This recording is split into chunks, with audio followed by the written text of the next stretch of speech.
मौलाना साहब अस्सलाम वालेकुम।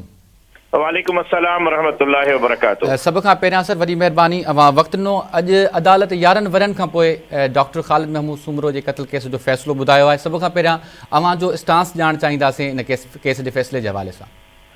मां सभ खां पहिरियों त अल्लाह रब्बुल इज़्ज़त जो शुक्र अदा कयां थो जंहिं रब करीम अॼु जो ॾींहुं असांखे ॾिसणु नसीब कयो।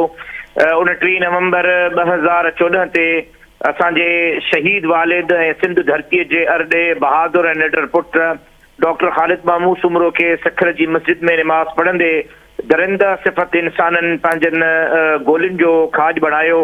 11 साल हली रहियो आहे, 10 साल कंप्लीट थिया केस खे ऐं 10 सालनि जी मुसलसल जद्दोजहद खां पोइ अॼु जॾहिं अदालत जे कमरे में असां मौजूदु हुआसीं ऐं महफ़ूज़ फ़ैसिलो जज साहब खां वठणु वियासीं त जज साहब कातिलनि सां मुख़ातिब थींदे हिक हिक जो नालो वठी करे उन्हनि खे इहो चयो त अव्हां ते जुर्म साबित थी चुको आहे, अव्हां ते गवाहियूं साबित थी चुकियूं आहिनि, अव्हां ॾोह जा ॾोहारी साबित थिया आहियो।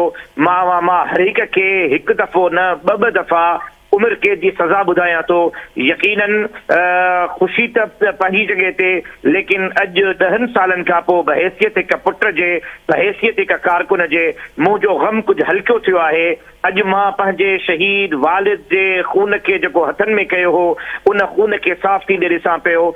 यकीनन पाकिस्तान जो या सिंध जो पहिरियों हाई प्रोफाइल केस आहे जंहिं केस में अॼु अदालत इंसाफ़ ॾिनो आहे। जेकॾहिं तव्हां खणी ॾिसो त मोहतरमा बेनज़ीर भुट्टो, शहीद मीन मुर्तज़ा भुट्टो, असांजो शहीद बशीर ख़ान कुरैशी या जेतिरा बि हाई प्रोफाइल केस गुज़रिया आहिनि, कातिलनि जो अतो पतो ई कोन्हे। असां कातिलनि खे गिरफ़्तार कराइण में बि कामयाब वियासीं ऐं असल हक़ीक़ी कातिलनि खे अदालत जे ज़रिए सज़ा ॾियण में बि कामयाब वियासीं। मां उन ते अल्लाह रब्बुल इज़्ज़त जो जेतिरो शुक्रियो अदा कयां उहो घटि आहे।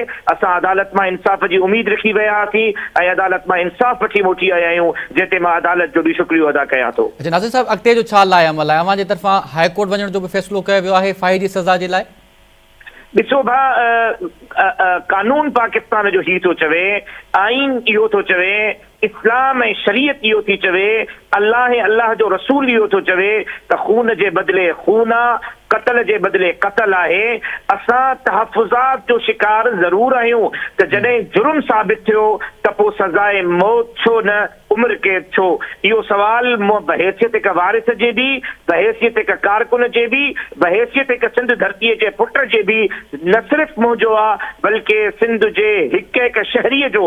अॼु सुबुह खां वठी मूंखे मुबारकबाद जूं हज़ारे फ़ोनियूं आयूं। हर हिकु साथी, हर हिकु दोस्त, हर हिकु मोहबत कंदड़ मुंहिंजे शहीद वालिद जे अहबाबनि मां मूंखां इहो सवाल करे थो त जॾहिं जुर्म साबित थियो आहे त पोइ अदालत सज़ाए मौत छो न ॾिनी? यकीनन इहो ई साॻियो सवाल खणी असां हाई कोर्ट वञण जो फ़ैसिलो कयो आहे ऐं इंशाअल्लाह हाई कोर्ट जे ज़रिए असां इन्हनि कातिलनि खे सज़ाए मौत जी सज़ा ॾियारींदासीं।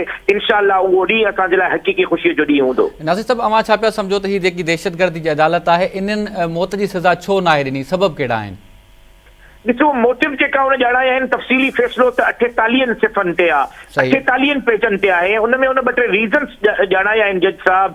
पहिरीं शइ त मां तव्हांखे इहो वाज़े कंदो हलां त असांजी हिस्ट्री वरितीसीं जज साहब जी, त जज साहब जॾहिं खां हिन कोर्ट में या ATC में या कंहिं बि कोर्ट में वेठो आहे, इन जज साहब अॼु ॾींहं ताईं पंहिंजी ज़िंदगीअ में कंहिं बि क़त्ल जे मुजरिम खे सज़ाए मौत नाहे ॾिनी। हा, उमिरि कैदियूं 13, 14, 15, 16 केसनि में हुननि ॾिनियूं आहिनि, लेकिन अॼु ॾींहं ताईं इन जज साहब जे कलम मां कंहिं बि क़त्ल जे मुजरिम खे सज़ाए मौत नाहे मिली। मां सम्झां थो त उहा हिकिड़ी पंहिंजी नेचर ऐं तबियत ठाहे, ज़िन ठाहे जज साहिबान ॾियनि था, शायदि हुनखे तसलसल बख़्शियो आहे। लेकिन जेका मोटिव ॼाणाया आहिनि या जेकियूं शयूं ॼाणायूं आहिनि जज साहब पंहिंजी जजमेंट में, उहे एतिरियूं कमज़ोर आहिनि जिन जी का हैसियत कोन्हे। मां सम्झां थो त इंशाअल्लाह हाई कोर्ट में असां इन्हनि खे सज़ाए मौत ॾियारण में कामयाब थींदासीं।